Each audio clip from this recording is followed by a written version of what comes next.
नमस्कार, आदाब। मैं हूं राजेश कुमार। आज मैं बात करूंगा pesticide and effect on human health. तो देखा जाए, पेस्टिसाइड्स वह केमिकल है जो हम अपने दैनिक जीवन में, एग्रीकल्चर में नेमेटोड्स, रोडेंट्स और अपने लिए या हमारी लाइफ के लिए जो अनअफेक्टेड, जो हमारी लाइफ को प्रभावित करने वाले या हानि पहुंचाने वाले माइक्रो ऑर्गेनिज्म को समाप्त करने के लिए विभिन्न प्रकार के केमिकल्स का यूज करते हैं। पेस्टिसाइड्स कहलाते हैं, वो चाहे डीडीटी हो चाहे दूसरे बहुत सारे केमिकल्स हो। और उसके बाद चाहे अनचाहे जो आजकल आधुनिक जीवन पद्धति है या लाइफ स्टाइल है, उसमें भी हमारे फूड से लेकर, यानी कि सुबह उठने से लेकर शाम सोने तक हम बहुत सारा पेस्टिसाइड का अमाउंट अपने शरीर के अंदर इंटर करा देते हैं। अब वो कई फॉर्म में हो सकता है, वो कोल्ड ड्रिंक के फॉर्म में हो सकता है, सॉफ्ट ड्रिंक के फॉर्म में हो सकता है, मिनरल वाटर के नाम पे हम पीते हैं, या जो बिस्लरी है, एक्वाफिना है, बहुत सारे ब्रांड्स की बोतलें हैं, पेप्सी है, कोला है, जो हमारी सॉफ्ट ड्रिंक और पेय पदार्थों का बिजनेस करते हैं। तो जितने भी पेय पदार्थ हैं, इनके अतिरिक्त जितने भी पैकेजिंग फूड हैं, वो चाहे ब्रेड हो, बंद हो, बिस्किट्स हो, या नमकीन हो, या दूसरे अचार हों, इनमें पेस्टिसाइड्स को मिलाया जाता है जिससे उन्हें लंबे समय तक सुरक्षित रखा जा सके। दूसरा, जो हम पैकेजिंग आटा खाते हैं, पैकेजिंग चावल खाते हैं, उसमें भी कुछ परसेंटेज में पेस्टिसाइड्स मिला होता है। तो देखा जाए कि वर्तमान समय की जो आधुनिक जीवन पद्धति है, इसमें मोस्टली चीज़ों में अगर हम बाजार से सामान खरीदते हैं, हमारा जो डोमेस्टिक मटेरियल है सभी खरीदते हैं बाजार से, लेकिन अगर पैकिंग फूड में हम खरीद रहे हैं, पैकेजिंग खरीद रहे हैं, जो सील बंद पैकेट आ रहे हैं, तो हम कहीं ना कहीं पेस्टिसाइड अपने शरीर के अंदर प्रवेश करा रहे हैं। इसके लिए कोई और दोषी नहीं, हम दोषी हैं। एक आधुनिक बनने की चाह दोषी है, एक अमीर दिखने की चाह घोषित है, एक स्टैंडर्ड डेवलप करने की चाह है, और इन सब चीज़ों को जो कि असली नहीं है, केवल एक स्टैंडर्ड लाइफ दिखाने तौर तरीके है, झूठी शान।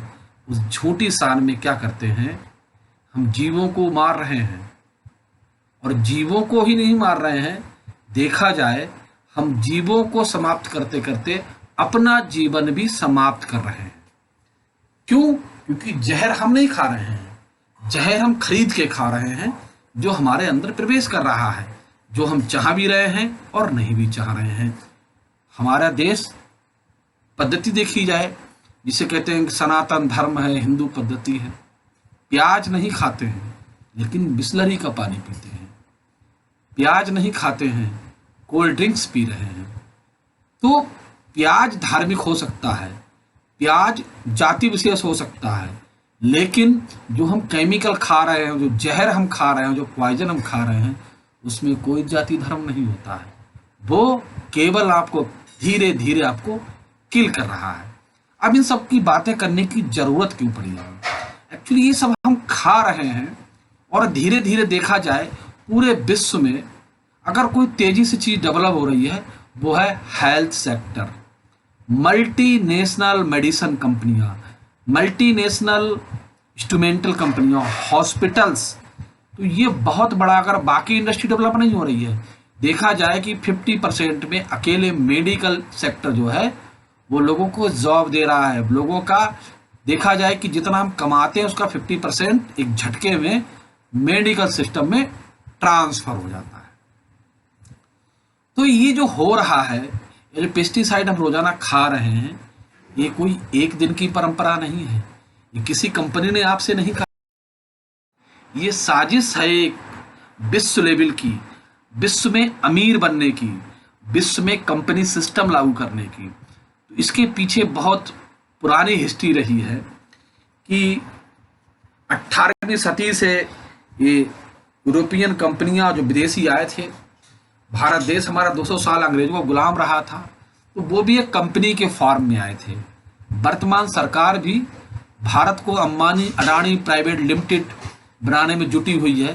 धीरे धीरे सभी बेचे जा रहे हैं। आप देख रहे हो कि फार्मर्स का रोल ला रहे हैं। पहले नमक 2 रुपये 1 रुपये किलो बिकता था, जब बचपन आप लोगों ने देखा होगा। आज वही नमक जब कंपनियों के हवाले हो गया तो आयोडीन के नाम पे 20 से 50 रुपए पर केजी तक बिक रहा है, जबकि गेहूं का रेट नहीं बढ़ा किसान का। जैसे ही हमारा खाद्यान्न कंपनियों के हवाले हो जाएगा तो आप भूखे मरना स्टार्ट हो जाएंगे। तो आप जितना कमाएंगे वो दवा पर और खाने पे खत्म हो जाएगा। आपकी लाइफ, आपके शौक, आपकी बचत, आपके सारा शौकत सब गिरवी रख जाएंगे। पूरी जिंदगी आप लोन चुकाते चुकाते मर जाएंगे कंपनियों का, सरकार का, और आप चुका नहीं पाएंगे, अंतो सुसाइड कर लेंगे। तो वो भी इसी का एक हिस्सा है। तो हम बात कर रहे हैं विश्व युद्ध के प्रथम और द्वितीय विश्व युद्ध की समाप्ति पर। तो उस समय देश मित्र राष्ट्र, शत्रु राष्ट्र थे। बहुत सारे युद्ध हुए, प्रथम विश्व युद्ध, द्वितीय विश्व युद्ध।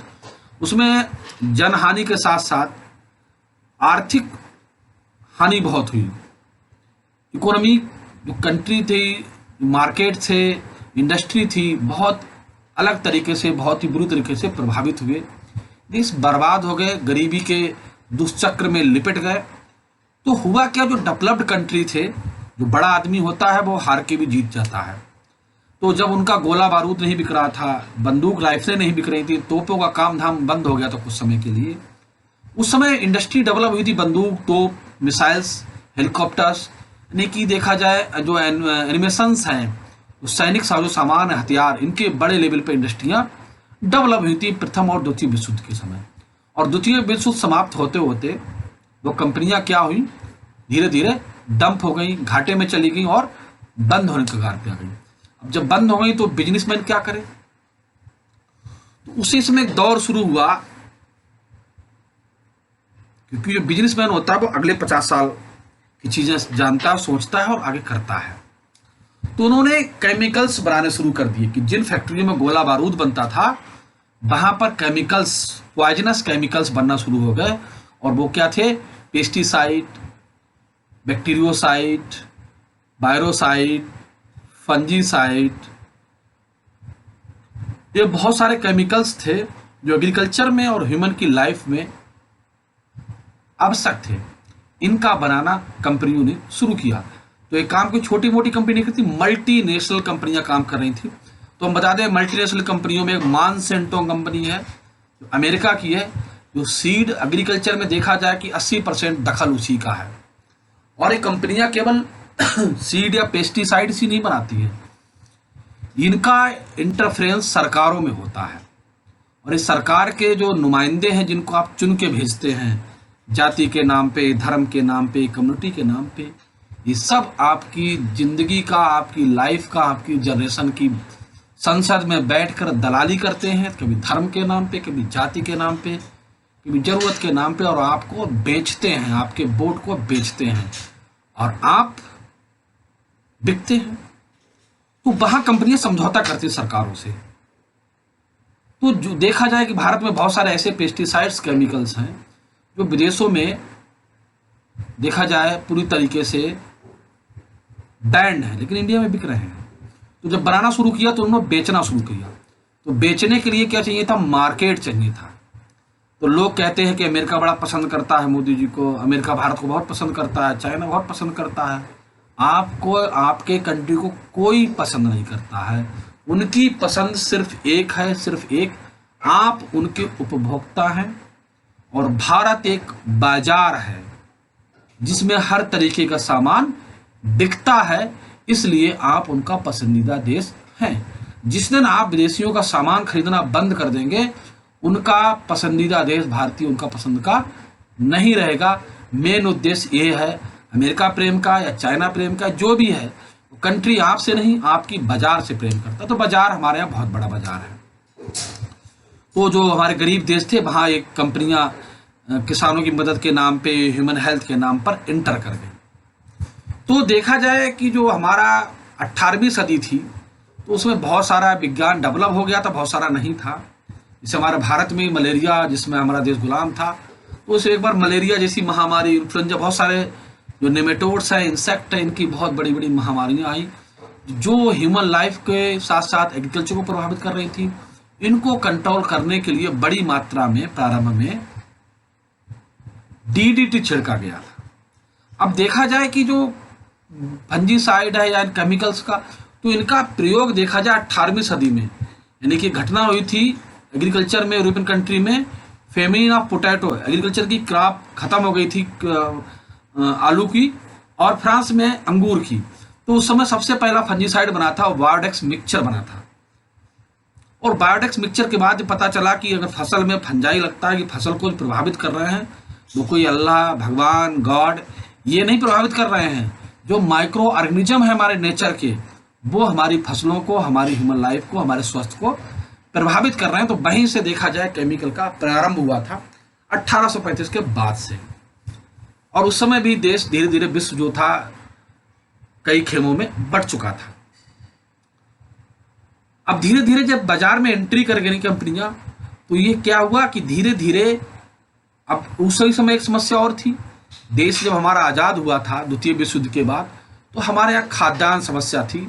हमारे यहाँ जो खेती थी, हमारे यहाँ दूसरे कंट्रियों में, एशियन कंट्री में जो फार्मिंग होती थी बेसिकली वो ट्रेडिशनल फार्मिंग थी, परंपरागत खेती थी। उन्नत बीज नहीं थे, उन्नत तौर तरीके नहीं थे, उन्नत यंत्र नहीं थे, पुरानी परंपरागत खेती हो रही थी, जिससे पेट भरने लायक अनाज का उत्पादन नहीं हो रहा था। उसी समय यूरोपियन कंट्री में, मैक्सिको में Norman Borlaug, father of green revolution, अच्छे अनाज को उत्पादन करने के लिए गेहूं की अच्छी वैरायटी को डेवलप करने में लगे हुए थे। और वहां उन्होंने ड्वार्फ वैरायटी बीट की बहुत सारी डेवलप की। जब 65 का युद्ध हुआ तो उस समय हमारे भुखमरी फैल गई थी। तो शास्त्री ने नारा दिया था, सबसे कहा था कि भाई एक दिन उपवास रखें, क्योंकि अमेरिका ने गेहूं देने से मना कर दिया था। उसने कहा था कि हम आपको एनिमेशन तभी देंगे जब आप हमारे यहाँ, ये वो गंदा सा गेहूं था जिसको रोटी भी नहीं बन सकती थी, जानवर भी नहीं खाते थे, वो अमेरिका से सप्लाई हुआ। तो ये देख कर शास्त्री जी को बहुत दुख हुआ, जो हमारे प्रधानमंत्री थे। और उन्हीं समय जय जवान जय किसान का नारा दिया। और उसी समय उन्होंने एमएस स्वामीनाथन को मैक्सिको भेजा था सीखने के लिए कि ड्वार्फ वैरायटी किस तरीके से डेवलप करें, एग्रीकल्चर में क्या इनका रोल हो सकता है। आए वहाँ से सीख कर, और उन्होंने बहुत से रिसर्च की और ग्रीन रिवोल्यूशन जो देखा जाए डेवलप करा। तो जो हमारे एमएस स्वामीनाथन थे, उनको father of Indian green revolution कहा जाता है। तो ग्रीन रिवोल्यूशन में केवल ड्वार्फ वैरायटी नहीं शामिल थी, उसमें केवल कोई ऐसा सीड नहीं था, जादुई सीड नहीं था कि खेतों में डाल दिया उत्पादन हो जाएगा। वो वहाँ से खेती के तौर तरीके, एग्रीकल्चर के मॉडर्न मेथड्स, तकनीकी विधि सीख के आए थे, और वो यहाँ इन्होंने किसानों के सहयोग से उनको इम्प्लीमेंट किया एग्रीकल्चर सिस्टम में, और जिसका बहुत अच्छा रिजल्ट आया। तो देखा जाए जो महती भूमिता, जो प्रदेश थे जिन्होंने ग्रीन रिवोल्यूशन, हरित क्रांति में बहुत इंपॉर्टेंट रोल प्ले किया, उनमें देखा जाए हरियाणा, पंजाब, उत्तर प्रदेश मुख्य स्टेट थे जिन्होंने सबसे अग्रणी भूमिका निभाई अनाज उत्पादन में। और हमारी जो पंतनगर विश्वविद्यालय है, इसमें नॉर्मन बोरलॉग के निर्देशन में काम स्टार्ट हुआ था, नए सीड डेवलप किए गए थे एमएस स्वामीनाथन के द्वारा। पूसा में काम किया गया था, तो एग्रीकल्चर यूनिवर्सिटियों की स्थापना की गई थी, और वहाँ पर नए नए सीड्स, हाइब्रिड सीड डेवलप किए गए थे। और फिर वो सीड्स जो थे वो फार्मर्स को दे गए थे, उन्हें बताया गया था और कहा गया था कि जो हम परंपरागत खेती इसको छोड़ेंगे, और उसमें जो हमारे नए अच्छे सीड से, हाइब्रिड सीड के साथ हमने बहुत सारी केमिकल फर्टिलाइजेशन का यूज शुरू किया, यूरिया, डीएपी, एनपीके, बहुत सारे मिक्सचर था, तो जिनसे हमारी जमीन को बहुत ताकत मिली और उत्पादन इतनी तेजी से बढ़ा कि कई गुना उत्पादन बढ़ गया। और 10 साल में, यानी कि 1990 तक आते आते हम खाद्यान्न उत्पादन में विश्व में अपना स्थान बनाया, आत्मनिर्भर हो गए, और इतना खाद्यान्न उत्पादन होने लगा कि हम विदेशों को सप्लाई कर सकते थे। अब हमें किसी के लिए, किसी के आगे, किसी कंट्री के आगे हाथ फैलाने की जरूरत नहीं थी।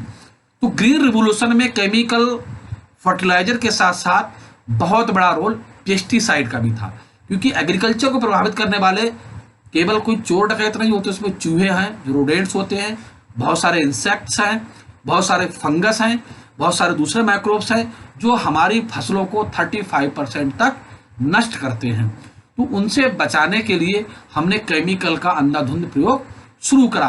अंधाधुंध केमिकल फर्टिलाइजर का शुरू किया तो धीरे धीरे क्या जमीनें बंजर होना स्टार्ट हो गई। पंजाब की जमीन की उत्पादकता अगर देखा जाए, जो हेल्थ है वो बहुत अच्छी नहीं है। और जो केमिकल हमने यूज किए, जो पेस्टिसाइड और जो खरपतवार नष्ट करने की बीडीसाइड यूज किए, वो देखा जाए पूरी तरीके से जिस उद्देश्य से डाले गए थे फील्ड में, वो पूरा उपयोग नहीं हुए। उनका बहुत सारा हिस्सा जो था हमारे इकोसिस्टम में, हमारी पारिस्थितिकी में पड़ा रहा। और धीरे धीरे जो हमारी फूड चेन थी, जो फूड वेब था, खाद्य जाल था, उसके अंदर वो चाहे अनचाहे शामिल हो गए। जब हम किसी क्रॉप को उगाते हैं तो बहुत सारे उसमें हम देखते हैं कि फूल गोभी हम बिना मौसम के खा रहे हैं, धनिया खा रहे हैं, सब्जी उगा रहे हैं, सब फल खा रहे हैं। तो इनको उगाते हैं तो बहुत सारे उसमें पेस्ट लगते हैं, बहुत सारी और चीज़ें इंसेक्ट्स लगते हैं। उनको रोकने के लिए केमिकल लगा के उनको उत्पादित किया जाता है और वही केमिकल कहीं ना कहीं हमारे शरीर के अंदर प्रवेश करता है। दूसरा देखेंगे, शहरों के अंदर भैंस के से दूध जो उतारते हैं तो हार्मोन्स लगाया जाता है भैंस, जिससे में दूध ज़्यादा दे, जल्दी दे दे। तो वो केमिकल हार्मोन्स भी यूज नहीं, तो वो भी हमारे अंदर जा रहा है कहीं ना कहीं इंचार्ज। तो देखा जाए कि हम अपने शरीर में खाना कम खा रहे हैं, पूरा केमिकल इंडस्ट्री अपने अंदर खाते चले जा रहे हैं। तो हमने बताया कि जो ग्रीन रिवोल्यूशन के दौरान जो हमने pesticides, chemical weedicides, chemical fertilisers use किए थे, तो उनका एक दौर में रुकना जरूरी था, लेकिन वो उस स्टैंडर्ड पर रुक नहीं पाए। तरीका ये होता कि खेत में जितना ऑर्गेनिक कंटेंट होगा उतनी हमें केमिकल फर्टिलाइजर्स कम लगानी पड़ेगी। तो हमने क्या हुआ कि अपने जो ट्रेडिशनल फार्मिंग थी उसको एकदम पूरी तरीके से छोड़ दिया, पूरी तरीके से, और पूरी तरीके से हम केमिकल और मैकेनिकल खेती पर आ गए। और उससे क्या हुआ कि जो हमारी ताकत थी जमीन की, जो ऑर्गेनिक कंटेंट था हमारी जमीन में, वो कम हो गया। उसके कारण क्या हुआ कि दिनों दिन अच्छे उत्पादन के लिए हमें केमिकल और पेस्टिसाइड्स और फर्टिलाइजर का प्रयोग का अमाउंट बढ़ाना पड़ा। अब जब बढ़ गया तो क्या हुआ कि जो हमारी मिट्टी के अंदर इंसेक्ट थे, बहुत अच्छे हार्मफुल नहीं, जो बहुत यूजफुल नेमेटोड्स थे, माइक्रो ऑर्गेनिज्म थे, वो नष्ट हो गए और हमारी सॉइल जो धीरे धीरे नष्ट होती चली गई। जो केमिकल का डिग्रेडेशन करते थे वो सिस्टम पूरा नष्ट हो गया और धीरे धीरे जो हमारा केमिकल्स था वो हमारे फूड चेन में शामिल होकर हमारे शरीर के अंदर प्रवेश करता चला गया।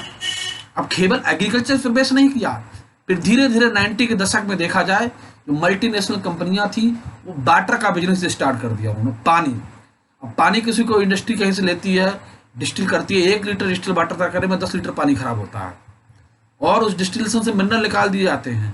दूसरा, वो पानी ज़्यादा समय तक खराब ना हो, लंबे समय तक रखा रहे, उसके अंदर कुछ मेजरमेंट, कुछ माइन्यूट क्वांटिटी में उसके अंदर पेस्टिसाइड का मिक्सिंग किया जाता है। अब जहर होता है, छोटा होता है, बड़ी मात्रा में हो, और वो हम मिनरल वाटर की एक अपना स्टेटस सिंबल बनाने के बाद जो हम पीते चले जा रहे हैं, वो मिनरल वाटर पी रहे हैं। Cold drinks, Pepsi, Coca Cola, soft drink, fruits, फ्रूटीज, जो भी हम पैकिंग फूड है उसके रूप में हम पेस्टिसाइड अपने अंदर इंटर कर रहे हैं। अभी अमेरिकन रिपोर्ट्स में देखा जाए कि भारत के अंदर, अभी आगे हम बात करेंगे, कि आधा लीटर पर ईयर जितना केमिकल है, जहर है, वो हम खा रहे हैं किसी ना किसी रूप में, वो हमारे शरीर के अंदर जा रहा है। तो देखा चला जाए अगर हिंदुस्तान जो है एक मेडिकल हब बनता चला जा रहा है, लोग तेजी से कैंसर के शिकार हो रहे हैं, ब्रेन हेमरेज के शिकार हो रहे हैं, लीवर के पेशेंट हो रहे हैं, इंटेस्टाइन की प्रॉब्लम्स आ रही हैं, स्किन प्रॉब्लम्स आ रही हैं, एलर्जी प्रॉब्लम्स आ रही हैं, किडनी के पेशेंट बढ़ते चले जा रहे हैं। तो इस समस्याओं के लिए कोई जिम्मेदार नहीं है। डॉक्टर आपसे कहता पानी पीजिए, आप जरा गौर से देखो कि जो प्यूरीफायर बना रहा है वही मिनरल्स कंपोजिशन बना रहा है कि आप पहले प्यूरीफाई का पानी पीजिए, फिर अपने अंदर मिनरल्स को कंप्लीट करने के लिए उनके सब्स्टिट्यूट खाइए। वही दवाएं बनाई जा रही हैं, वो हमारे इम्यून पावर को कमजोर कर रहे हैं। और धीरे धीरे क्या होता है कि जब सब कुछ जहर है चारों तरफ, तो हम कहाँ बचने वाले हैं। और धीरे धीरे हम पूरी अपनी लाइफ 35 के बाद हम अपनी लाइफ पूरे साल देखा जाए कि 50% फैमिली डॉक्टर्स के हवाले हो जाती। किसी ना किसी रूप में हम दवा का उतना ही दवा खाते, नाश्ता करना शुरू होता है कि घर में अगर 10 लोग हैं तो 10 में 2 से 3 लोग हमेशा बीमार रहते हैं, डायबिटीज या दूसरी प्रॉब्लम्स होती हैं। तो जो प्रॉब्लम्स हो रही हैं हेल्थ लेवल की, तो उनमें सबसे बड़ा रोल है लाइफ स्टाइल का और हमारा जो खान पान रहन सहन है, हम क्या खा रहे हैं, उस पर डिपेंड करता है। जैसे एक हिंदी काव्य, गद्य और काव्य में जो हिंदी लेखक एक बात उन्होंने कही थी कि जैसा खाओगे अन्न वैसा बनेगा मन है। हम जैसा खाए पिएंगे उसके अनुसार ही हमारा शरीर विकसित हो रहा है। आज हम भौतिकता में अपने शरीर को समाप्त कर रहे हैं, बहुत सारा पैसा इन्वेस्टमेंट कर रहे हैं, लेकिन हम क्वालिटी फूड पर अपना पैसा इन्वेस्टमेंट नहीं कर रहे हैं। और धीरे धीरे हमारी युवा पीढ़ी युवावस्था में ही कहीं ना कहीं बीमारियों का शिकार हो रही है। इम्यूनिटी बहुत वीक हो रही है, क्योंकि हम पौष्टिक भोजन नहीं कर रहे हैं, हम बाजारू भोजन पर डिपेंड हैं। पास्ता, पिज्ज़ा, मोमोज, देखिए जो मार्केट में सामान मिल रहा है, हम हरी सब्जियों का सेवन नहीं कर रहे हैं, हम फलों का सेवन नहीं कर रहे हैं, जिसके कारण हम अगर नहीं खा रहे हैं, हम जो कहते हैं कि महंगाई हो रही है। महंगाई क्यों हो रही है? क्योंकि जो फल, हम प्रॉपर सब्जियां नहीं खाएंगे, फल नहीं खाएंगे, प्रॉपर रेट नहीं मिलेगा, तो किसान भी आपके साथ रहता है, आपकी सोसाइटी में रहता है, उसकी अपनी आवश्यकता है, तो वो भी वही फसल उगाता है जिससे उसको आमदनी अधिक हो। तो फिर एक समय आता है कि जब हमें जरूरत हरी सब्जियां चाहिए होती हैं, काजू फल चाहिए होते हैं, तो वो बाजार में उतनी मात्रा में उपलब्ध नहीं होते जितनी मात्रा में हमें चाहिए हैं। तो धीरे धीरे बाजार जो है आपकी आवश्यकता के अनुसार आपसे रेट वसूलना स्टार्ट कर दे। तो बहुत सारी बातें, पेस्टिसाइड की बातें करें बहुत लंबा समय तक लगेगा। आज इस पर हम डिटेल स्टडी करते हैं कि पेस्टिसाइड्स हैं क्या। Pesticides includes chemical which protect crop from insects, beets, disease, mites, nematodes, and rodents. Pesticides also includes chemical control pests directly hazardous to animal and human beings, particularly vectors such as mosquito, flies, ticks, and lice that transmit disease. Pesticides are the chemical used to control harmful organisms in the everyday of life modern man. These have become essential tools to agriculturists and urbanists alike. यानी कि हम इन सबको खत्म करने के लिए जो chemical use करते हैं, मच्छर, मक्खी, दीमक, चींटी, मच्छर, इनके लिए हम केमिकल्स यूज करते हैं, वो सब क्या कहलाते हैं? पेस्टिसाइड का टाइप है। More than 1170 pesticides are registered today with US Environmental Protection Agency, of which 420 are herbicides, 335 are insecticide, 410 are fungicide. यानी कि देखा जाए 1170 पेस्टिसाइड्स जो हैं अमेरिकन पर्यावरण सुरक्षा विभाग है उसके पास रजिस्टर्ड हैं। इनमें से 425 हर्बिसाइड्स, 335 इंसेक्टिसाइड और 410 फंजीसाइड्स जैसे केमिकल प्रोडक्ट्स हैं। They are sold in more than 32,700 products of formulation, और लगभग 32,700 प्रोडक्ट्स जो है वहाँ पर बनते हैं। In India along 1.5 kg of pesticides used every year by every man, woman and child to feed, clothes and protect them. कपड़े और अपने खाने को बचाने के लिए हम इन सबका यूज करते हैं। Presents 10,000 species insect, 600 weed species, 1,500 plant species and 1,500 nematodes are injurious to some degree to man, plants, animal. यानी कि इन सबके साथ साथ मैन और प्लांट्स भी इफेक्टेड हो रहा है। The use of chemical control pest has been various for the centuries and these chemicals are called pesticide. तो ये सभी केमिकल्स पेस्टिसाइड कहलाते हैं। All the chemical compounds which kill insect, harm that interfere their reproduction and normal life cycle are called pesticides. यानी कि जो chemical insect को harm पहुंचाने के लिए, उसकी रिप्रोडक्टिव साइकिल को डिस्टर्ब करने के लिए या समाप्त करने के लिए यूज होते हैं, उन सभी केमिकल प्रोडक्ट्स को हम पेस्टिसाइड्स कहते हैं। Pesticides are the chemical substances that are meant to kill pests. In general, the pesticide is a chemical biological agent such as virus, bacterium, antimicrobial, and disinfectant and deters incapacities kills pest। यानी ऐसे chemical जिनमें bacteria, virus और दूसरी चीजों को मारने की capacity होती है, पेस्ट कहलाते हैं। This use of pesticides is so common that the term pesticide often treated as synonyms with plant protection product। यानी पेस्टिसाइड को दूसरा भी नाम से प्रयोग करते हैं, प्लांट प्रोडक्शन प्रोडक्ट के नाम से भी जाना जाता है। It is commonly used to eliminate और control a variety of agriculture pest. तो एग्रीकल्चर में बहुत सारे पेस्ट को कंट्रोल करने के लिए उनका यूज किया जाता है। That can damage crops and livestock and reduce from productivity. इन सबको मारने के बाद वो हमारी जो एग्रीकल्चर की प्रोडक्टिविटी है उसको बढ़ाते हैं। The most common applied pesticides and insecticide kill insect. तो जो सबसे ज्यादा प्रयोग होने वाला केमिकल है वो इंसेक्टिसाइड्स है। Herbicide to kill weeds, rodents kill to rodents, fungicide control fungi, moulds and mildew. ये बहुत सारी चीजों को कंट्रोल करने हम इसमें यूज करते हैं। अब थोड़ा बैक हिस्ट्री में बात कर चुके हैं, बैक बताते हैं। Since before 2000 BC the human had utilized pesticide to protect their crops. The first known pesticide by the elemental sulfur dusting used in the ancient Sumer about 4500 years ago in the ancient Mesopotamia. सबसे पहले आज से 4500 साल पहले sulphur को Mesopotamia सभ्यता जिसे Iraq कहते हैं वहां इसको डस्टिंग के रूप में यूज किया गया। The Rigveda is the about 400 years old mention the use of poisonous plant for the pest control. Pest control करने के लिए बहुत सारे पॉइजनस प्लांटों का यूज होता था जिसका वर्णन हमारे ऋग्वेद में वर्णित है। By the 15th century, toxic chemicals such as arsenic, mercury, lead were being applied to the crops kill pest. The 17th century nicotine sulfate was extracted from tobacco leaves for the use insecticide. तो देखा जाए 15वीं सदी में जो toxic chemical से arsenic, mercury, lead इनका प्रयोग जो था क्रॉप के पेस्ट को किल करने के लिए किया गया था। वहीं 17वीं सदी में तंबाकू की लीफ से निकाला गया केमिकल जो था वो इंसेक्टिसाइड के रूप में यूज किया गया था। 19th century saw the introduction of two more natural pesticides, pyrethrum, which is derived from chrysanthemum, and rotenone, which are derived from the root of tropical vegetables. 19वीं सदी आते आते दो और पेस्टिसाइड जो नेचुरल पेस्टिसाइड से प्राप्त किए गए। ये कहाँ से मिलते थे? क्राइसेंथेमम से मिलते थे और रोटेनोन से मिलते थे। ये कहाँ मिलते हैं? सब्जियों की ट्रॉपिकल जो रूट्स वेजिटेबल्स थी उनसे मिलते थे। तो पायरिथ्रम जो केमिकल था वो क्राइसेंथेमम से मिलता था और रोटेनोन जो था वो ट्रॉपिकल वेजिटेबल से लिया गया। Until the 1950 the arsenic based pesticide were dominant.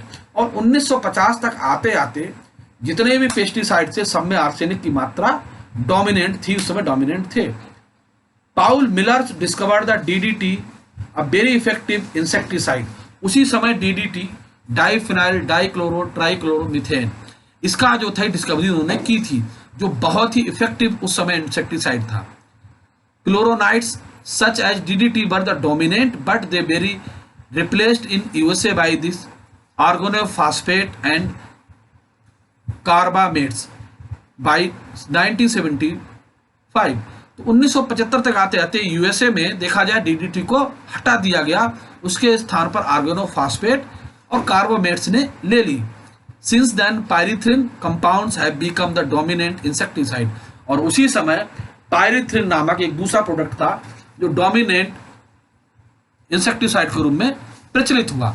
Herbicides become the common in 1960 lead by triazine and nitrogen based compound carboxylic acidic such as 2,4-डाइक्लोरोफिनॉक्सिक एसिटिक एसिड एंड ग्लाफोसेट जो हमारे थे के रूप में प्रचलित हुए। Legislation provide the federal authority of regular pesticide was enacted in 1910. However, decades later during 1914 the manufacture begins to produce large amount of synthetic pesticides. The use become widespread. और 1910 में सब काम शुरू हुआ, 1940 तक आते आते पूरे वर्ल्ड में बहुत बुरी तरीके से फैल गए। Some source consider that 1940-1950 have been the start of the pesticide era. तो देखा जाए जो 1940 का जो मैंने बताया था कि फेमिन ऑफ पोटैटो के बाद बहुत सारा पेस्टिसाइड भी उसमें यूज स्टार्ट हो गया था। जो डोमिनेंट एरा था पूरे विश्व में उसको पेस्टिसाइड एरा कहा जाता है। बहुत सारी कंपनियां एकदम कुकर मुत्ते की तरह उस समय उगना स्टार्ट हो गई थी। Although the US Environmental Protection agency was established in 1970 और इसी सबको हानियों को देखते हुए अमेरिका ने 1970 में एनवायरमेंटल प्रोटेक्शन एजेंसी की स्थापना की and amended to the pesticide law और 1972 में पेस्टिसाइड लॉ बनाया उन्होंने। पेस्टिसाइड यूज है the increase 50 fold since 1950 and 2.3 million tons in the industrial pesticide now used each year. और 1950 आते तक 2.3 मिलियन टन पेस्टिसाइड जो है पर ईयर यूज होने लगा। 17.5% of all pesticide in the world are used developed country but use in the developing country in the increasing. और उस समय तक जो था 75% डेवलप्ड कंट्री में हमने बताया था वहां बनना शुरू हुआ, यूज हुआ, उसके बाद डेवलपिंग कंट्री में भी बढ़ना स्टार्ट हो गया था। Study of USA pesticide the use trend through 1997 was published in 2003 the national science foundation the centre of integrated pest management द्वारा दी गई रिपोर्ट्स है। 1960 बाद discover DDT the prevention the many fish eating birds. तो जो fish पालन करते थे, बहुत सारी बर्ड्स जो फिश को खाती थी, इनको रोकने के लिए इसका यूज किया गया। From reproducing which the serious threat of biodiversity. और धीरे धीरे क्या हुआ, इससे जो फिश बर्ड्स बहुत सारी मर गई, फिशेज भी बहुत सारी मरी उससे, तो उससे बायोडाइवर्सिटी जो थी हमारी नेचर की वो प्रभावित होने चली। Rachel Carson road the best selling book silent spring about biological magnification. तो उन्होंने बुक लिखी थी कि धीरे धीरे जो हमारा साइलेंट स्प्रिंग धीरे धीरे जो अंदर प्रवेश कर रहा है, और वो जो जहर है वो हमारी जो बायोलॉजिकल साइकिल है उसके अंदर प्रवेश कर गया, खाद्य जाल में प्रवेश कर गया है, जिसे मैग्निफिकेशन कहते हैं, बायोलॉजिकल मैग्निफिकेशन के नाम से जानते हैं। The agriculture use of DDT is now band under the Stockholm convention persistent organic pollutant, but it is still used some developing nations to prevent malaria and other tropical disease by the spraying on interior wall to kill the repel mosquito। तो Stockholm convention जो हुआ था, तो Stockholm convention में environment को लेकर बहुत सारी बातें कही गई थी कि किस तरीके से अपने हम जलवायु को सुरक्षित करें, अपने इकोसिस्टम को सुरक्षित करें, अपने जीवन को सुरक्षित करें। तो डीडीटी पर बैन की बात हुई थी, लेकिन कुछ देशों ने इस पर वीटो लगाया कि कुछ गरीब देश हैं, वहाँ पर मलेरिया जैसी या दूसरी बहुत सारी बीमारियां हैं जिनको स्प्रे करने के लिए इसकी छूट दी गई थी, छूट ले ली गई थी वहाँ पर। The Chinese arsenic mercury compound the control body lies other paste. China के अंदर देखा जाए कि आर्सेनिक का प्रयोग जो था और मरकरी कंपाउंड का, वो बॉडी के अंदर लाइस, जुआ जैसे चीज़ों को कंट्रोल करने के लिए किया जाता था। While the Greeks and Romans used oil as sulfur and other material to protect themselves, livestock and their crops from the various pests। और इसकी जगह पर जो रोमन और ग्रीक्स थे वो तेल, ऐश और सल्फर का प्रयोग कर रहे थे। While the 19th century researchers focused on more natural techniques involving compound made with the roots of tropical vegetables, chrysanthemum. बहुत सारे लोग टेक्निकल कर रहे थे कि बायोलॉजिकल चीजें डेवलप की जाए, और उसी समय क्राइसेंथेमम से पायरिथ्रम नामक जो हमारा तो पेस्टिसाइड डेवलप हुआ। In 1939 the dichloro diphenyl trichloroethane DDT discovered हुआ, the become the extremely effective the rapidly use insecticide world. However the 20 years later due to biological effect of human safety DDT has been banned in 1860 country. और बाद में इसको लगभग 86 कंट्रियों ने अपने यहाँ use पर बैन किया क्योंकि ये बायोडिग्रेडेबल नहीं था। अब एफएओ के अनुसार, फूड और एग्रीकल्चर ऑर्गेनाइजेशन के अनुसार हमारी क्या है, any substance mixture of substance in feed preventing the destroying the controlling any paste including vector of human animal destroy unwanted species plants animal harm during the otherwise interfering with the production processing storage transport marketing. तो ये जो chemicals है इनको उन्होंने pesticides कहा।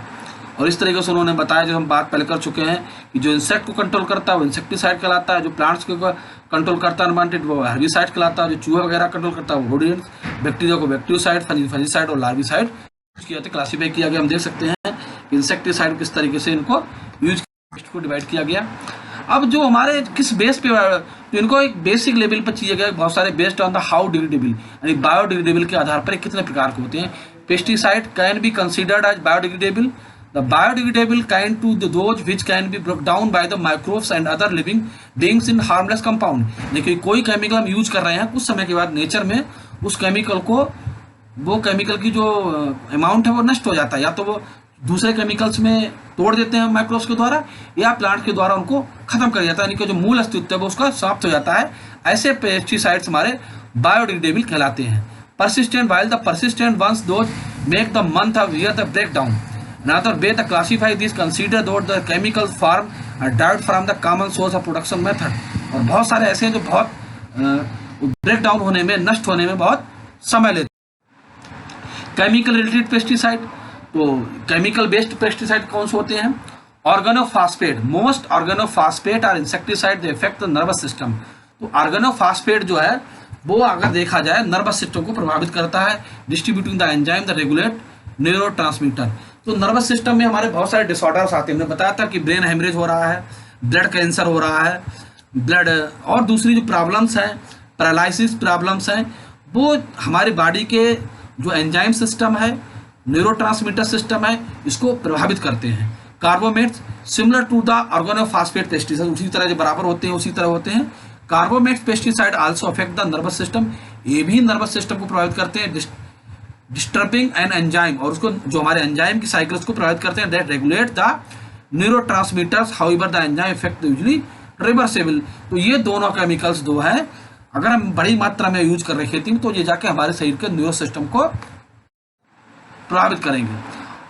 ऑर्गेनोक्लोरिलिन insecticide, they were commonly used earlier. Now many countries have been removed organochlorine insecticide from their market due to their health and environment effect. Their persistent DDT, chlordane and toxaphene, बहुत ही घातक हमारे health के लिए chemicals हैं, pesticides, इनका use नहीं करना चाहिए। पायरिथ्राइड, these are the synthetic version of pyrethrin, a naturally occurring pesticide found in Chrysanthemum flowers. They were developed in such way to the maximise their stability of environment. तो ये देखा जाए हमारा केमिकल जो है वो क्राइसेंथेमम प्लांट्स के flower से निकाला जाता है। Sulfonylurea herbicide, these sulfonylureas herbicides have been commercialised for the weed control. इनका प्रयोग हम जो अनवांटेड प्लांट हमारे क्रॉप होते हैं उसके प्रयोग करने के लिए किया जाता है, कंट्रोल करने के लिए।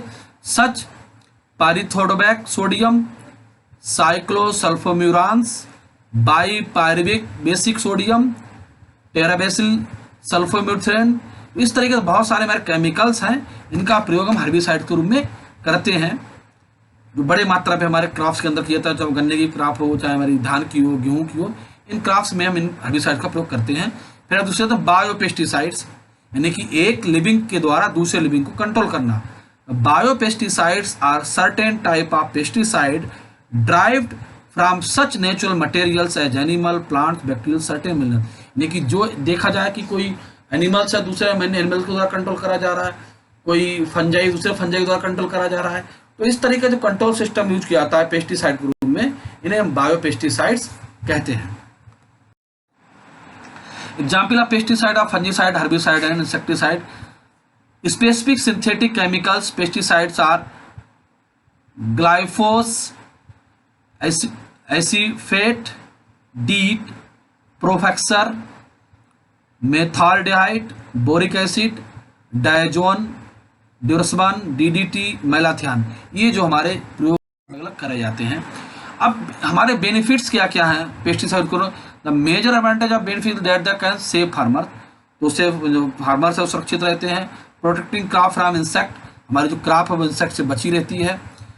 पेस्ट कंट्रोल होते हैं, डिजीज से कंट्रोल होते हैं, वेक्टर कंट्रोल होते हैं, और जो बहुत सारी डिजीज हैं वो कंट्रोलिंग होती है। The greatest benefit the use of pesticide has been the millions of human lives have been saved for the yellow fever, इंफ्लुएंजाइटिस, मलेरिया, इन सारी बीमारियों से भी ये बचाने करते हैं। Effects of pesticide, the toxic chemicals the designated to delivery released into the environment, though the pesticide meant kill the certain pest, a very large percentage of pesticide reach destination other than the target। नहीं, target जो हमारा काम करने का तरीका जो मारना होता है उसके अलावा भी वो पड़ा रहता है, वो यूज हो जाता है, अलग अलग यूज हमारे लाइफ साइकिल में शामिल होता है, हमारी फूड साइकिल में। Instead the inter the air, water, sediment, even the up in the our food, और ये बचा हुआ जो हमारा पेस्टिसाइड्स होता है वो हमने बताया हमारे फूड सिस्टम में पानी, हवा, खाने के रूप में शामिल हो जाता है। Pesticide has been linked with human health hazards from the short term impact such the headache, नशा, क्रोनिक इम्पैक्ट, कैंसर, और इसकी वजह से हमारे शरीर में सर दर्द है, कैंसर है, और बहुत दूसरी सारी जो है प्रॉब्लम्स क्रिएट हो जाती हैं। Pesticides is a very very symbol, आप देख सकते हो किस तरह का घातक सिंबल है बना हुआ। अब ये प्रॉब्लम्स क्या हैं पेस्टिसाइड्स डेवलप होती हैं। Some pest organism have been developed resistant to chemical, हम किसी इंसेक्ट को धीरे धीरे बहुत सारे केमिकल्स यूज करते हैं मारने के लिए। मच्छरों को ही ले लें हम, अगर देखा जाए जो अपने यहाँ रोज हम बहुत सारी कॉइल्स लगाते हैं, कछुआ छाप, मार्टिन, धीरे धीरे देखते हैं कि मच्छर उनसे भागना कम हो जाते हैं, क्योंकि वो उस केमिकल के प्रति रेजिस्टेंट हो जाते हैं, तो वो और घातक हो जाते हैं। Some pest are not readily biodegradable, tend to persist year environment, और बहुत सारे केमिकल्स ऐसे हैं जो हमारे बायोडिग्रेडेबल नहीं होते हैं, जो हमारे इन्वायरमेंट में, सॉइल में और मिट्टी में लंबे समय तक बने रहते हैं। These chemical move to other part of environment, और एनवायरमेंट के दूसरे पार्ट में ट्रांसफर हो जाते हैं। The detrimental effect of the chemical organism have then the target pest, soil, flora, fauna have been adversely affected, birds, fish tend to the confuse। तो जो हम केमिकल अपनी खेती में यूज कर रहे हैं, तो खाली वही नहीं जिसको हम मार रहे हैं वही मर रहा है, उसके अलावा भी बहुत सारे इंसेक्ट हैं, बर्ड्स हैं, फिशेज हैं, नेमेटोड्स हैं जो लाभदायक हैं, लेकिन इस केमिकल की वजह से वो आ रहे हैं, समाप्त हो रहे हैं। Today India is passing through the agriculture revolution और green revolution. During the past few years there has been considerable increasing the agriculture production due to the high yielding variety of seeds and huge chemical fertilizers, insecticide. According to Co-Central Food Technology Research Institute Mysore, such as 50% of our food is lost due to the pest, parasite, lost major responsibility of the insect. Hence, save the 50% loss of food we are struggling very hard. The only the ray of hope, the use of insecticide. The first synthetic insecticide which came use only 85-year-old DDT was discovered in Switzerland 1930। तो देखा जाए research institute के अनुसार हमारी 50% फसल जो है वो पेस्ट, बीट्स, रोडेंट्स की वजह से नष्ट होती है। इनसे बचाने के लिए केमिकल का यूज। अब हम देखें कि जो हमारा ड्रिंकिंग वाटर में बात चल रही थी कि हमारे वाटर में कितना पेस्टिसाइड मिला हुआ होता है, कौन कौन से मिले हुए होते हैं। तो देखा जाए जो माइक्रो मिलीग्राम में है, एल्ड्रिन मिला हुआ होता है 1 माइक्रो मिलीग्राम, क्लोरोडेन, डीडीटी, डाइड्रिन, एंडेरिन, हेप्टाक्लोरोपेक्साइड, लिंडेन, और ये सभी पॉइजन है, बहुत ही घातक पॉइजन है। अगर हम किसी खेत में बोते हैं तो उसके 100 मीटर के आसपास के एरिया के सभी कीड़े मकोड़े नष्ट हो जाते, खत्म हो जाते पूरी तरीके से। अब इसमें और क्या मिला जाए, डीडीटी, 2,4-D, ये वो केमिकल्स हैं जो हमारे ड्रिंकिंग वाटर में मिलाए जाते हैं, जो हम बिस्लरी के नाम पे पी रहे हैं, कोको कोला के नाम पे पी रहे हैं, कोल्ड ड्रिंक्स के नाम पे पी रहे हैं। ये सभी कोल्ड ड्रिंक्स हमारे लिए बहुत ही हार्मफुल हैं, लेकिन हमारे यहाँ सब शाहरुख खान बेचते हुए आता है, या ममता कुलकर्णी या करीना कपूर जब उसको पीते हुए आती, तो सभी हमारी युवा पीढ़ी खूब पीते हैं, और पता ही नहीं है कि हम कितना जहर पीते चले जा रहे हैं। और 35 के बाद जहर प्रभाव दिखाता है, तो उस समय आपको करीना कपूर, सोनाक्षी सिन्हा दिखाई नहीं देगी जो कोको कोला कपड़े पहन के बेचती है। तो फिर आप हॉस्पिटल में होंगे, बेड पे पड़े हुए होंगे, कैंसर से मर रहे होंगे, और उस जहर को ख़त्म करने के लिए दूसरा जहर आपको डॉक्टर दे रहा होगा, और आप धीरे धीरे ख़त्म हो जाएंगे। तो आप जब पानी पीजिए, घर का शुद्ध पानी पीजिए, बोतलों का पानी पीना बंद करिए, क्योंकि खाली आप अपने शान नहीं दिखा रहे हैं, कहीं ना कहीं आने वाली जनरेशन के लिए आप अपने पर्यावरण को खतरनाक स्टेज पे ले जा रहे हैं। एक तो आप जहर खा रहे हैं, ऊपर से आप जो प्लास्टिक की बोतल में पानी पी रहे हैं वो भी टॉक्सिक सब्सटेंस से बनी हुई होती है, और वो प्लास्टिक नेचर में जाती है, जो हमारी सॉइल को, हमारे इन्वायरमेंट को, रिवर सिस्टम को प्रभावित कर रही है। अगर आप देखेंगे समुद्र के कीड़े, जो इंसेक्ट हैं, फिशेज हैं, बहुत सारी मात्रा में प्लास्टिक सब्सटेंस खा के मर जाते हैं। एनिमल्स भी मर रहे हैं प्लास्टिक खाते हैं। तो प्लास्टिक के यूज से बचिए, पानी से बचिए। पानी कहीं बाहर जाते हैं तो पानी आप साथ लेके जाइए। अब आप देख सकते हो कि ये वो मात्रा है जो कंपनी और रिसर्च सेंटर के द्वारा निश्चित की गई है कि इतनी मात्रा में अगर पेस्टिसाइड मिलाते हैं तो हमें जल्दी इफेक्ट दिखाई नहीं देगा। लेकिन ये बहुत सारे इसमें ऐसे हैं जो डिग्रेडेबल नहीं है, हमारे शरीर में इकट्ठे हो रहे हैं। इसलिए बाजार का पानी पीना बंद करिए, पैसे की धौंस दिखाना बंद करिए, वरना वो दिन दूर नहीं है। शमशानों में अभी तो लाइन लगी है, घर में बनाने पड़ेंगे। अब ये दूसरे देखिए कि pesticide pollutant water because the produce many chemicals species. बहुत सारी चीजें हम दूसरी चीजें बना रहे हैं जिनसे मात्रा में केमिकल डेवलप हो रहा है, उनमें मिक्सिंग की जाती है। 7 पैराथियन, 2,4-D, DDT, बहुत सारे हर्बिसाइड्स हैं जिनके अंदर दूसरे बहुत सारे केमिकल्स हैं जो हमारी COD, BOD, नाइट्रोजन और दूसरे जो हमारे एनवायरनमेंट में गैसिक रेशियो है इसको कर रहे हैं, बहुत सारी चीजों को नष्ट कर रहे हैं। तो देखा जाए पेस्टिसाइड केमिकल ग्रुप्स में बहुत सारे बनाए गए हैं, जैसे कि chlorinated hydrocarbon, BSC, ethylene, dichloro, toxaphene, aldrin, DDT, aldrin, dieldrin, ये हमारे बहुत सारे केमिकल पेस्टिसाइड्स हैं जो अलग अलग ग्रुप में डिस्क्राइब कर रखे हैं। ऑर्गेनोफॉस्फेट हम बता चुके हैं। अब कार्बामेट्स में 7 है। फंजीसाइड में देखेंगे, जो बहुत सारे फंजीसाइड्स आर केमिकल यूज जो फंजाई वायरस को किल करने के लिए यूज करते हैं। इसमें क्या है, म्यूक्रेल्स, क्रेसिन, डाइथोकार्बामेट्स, फेब्रेम, जेरेम, मैनेव, थिरिम, और भी दूसरे बहुत सारे केमिकल्स हैं जो सल्फर बेस्ड होते हैं, जो हमारे फंजीसाइड के रूप में प्रयोग किए जाते हैं। हर्बिसाइड्स हर्ब को किल करते हैं, डायनोफेन, बेनिफिट, टाइलियम, बहुत सारे जो हमारे केमिकल्स हैं जो अलग अलग चीज़ों को नष्ट करने के लिए उनको प्रयोग किया जाता है, जो हम देख सकते हैं। Fumigants are highly volatile small molecules fumigants, यानी कि बहुत सारे धुआं किया जाता है हमारे यहाँ हम कहीं पर माइक्रोब्स को ख़त्म करने के लिए, तो वो फ्यूमिगेशन कहलाता है। तो इसमें हम ब्रोमाइड्स, क्लोरोमेथेन, मिथाइल आइसोसाइनेट का हम प्रयोग करते हैं। Antibiotic fungicide are substance produce micro organism के द्वारा कुछ केमिकल्स बनते हैं, जैसे पेनिसिलिन वगैरह है, जिसका हम प्रयोग एंटीबायोटिक्स के रूप में करते हैं। अगर chemical damage mammals specially rodents, जो चूहे वगैरह को मारने के लिए बहुत सारे प्रयोग किया, तो रोडेंटिसाइड्स कहलाते हैं। नेमेटोड्स जो बार्म हैं, राउंड बार्म है, सॉइल के अंदर रहते हैं, उनको मारने के लिए जो है उनके बहुत सारे हाइड्रोकार्बन्स का हम प्रयोग करते हैं, नेमेटोड्स कहलाते हैं। अब मोड ऑफ एक्शन पेस्टिसाइड किस तरीके से हमारा क्या मतलब किस तरीके से प्रभावित करते हैं।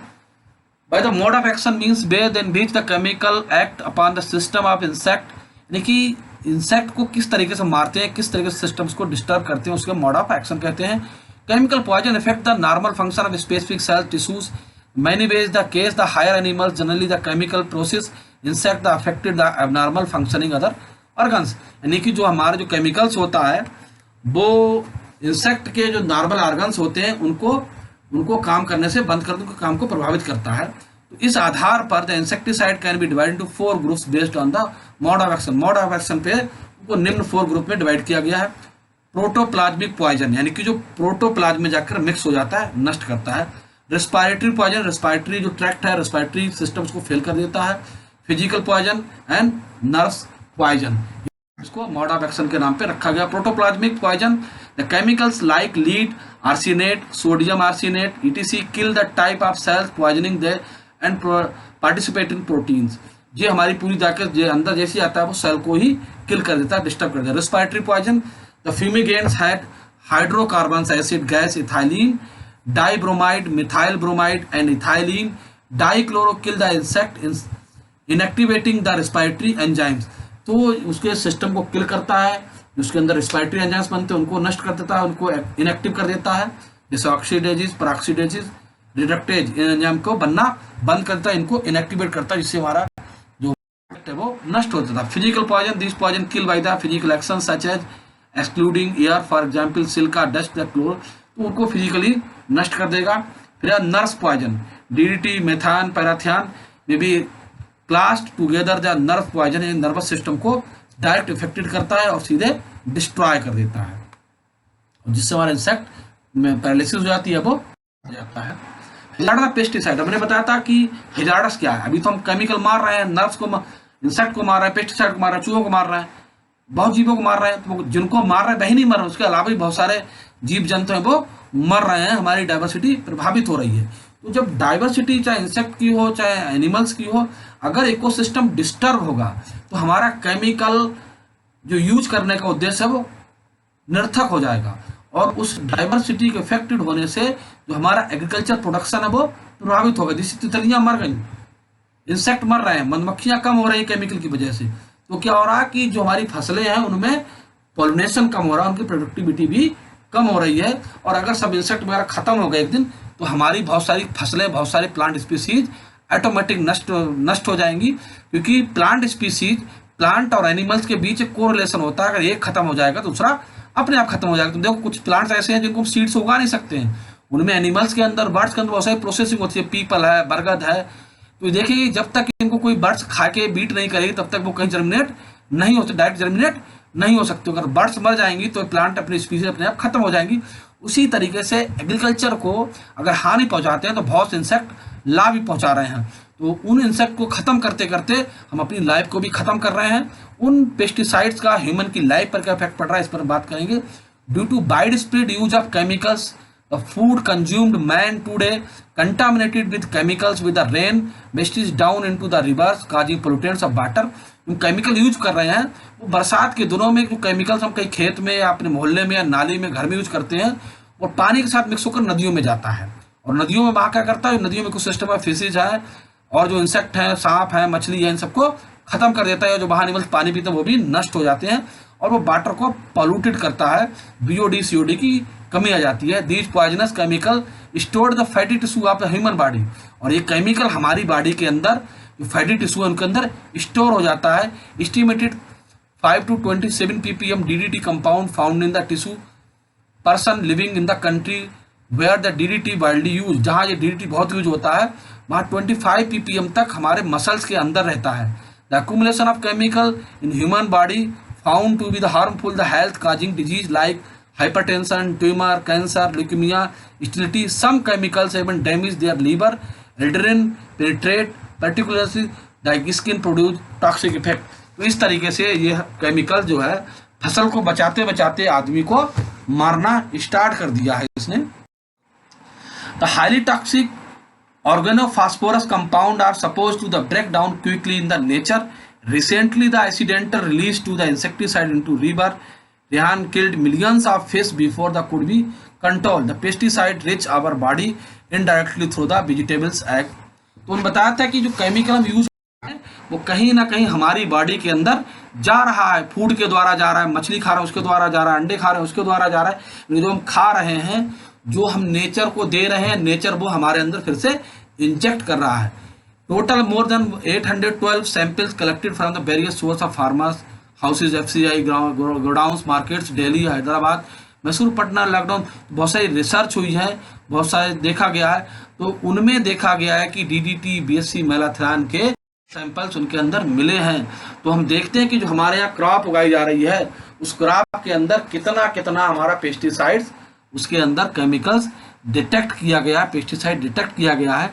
जब हम अपनी क्रॉप इंटरनेशनल मार्केट में बेचते हैं तो इन सबका सैंपलिंग की जाती है, जो हम लिस्ट में देख सकते हैं। DDT सबसे ज्यादा मात्रा में हमें आ भी पाया जा रहा है।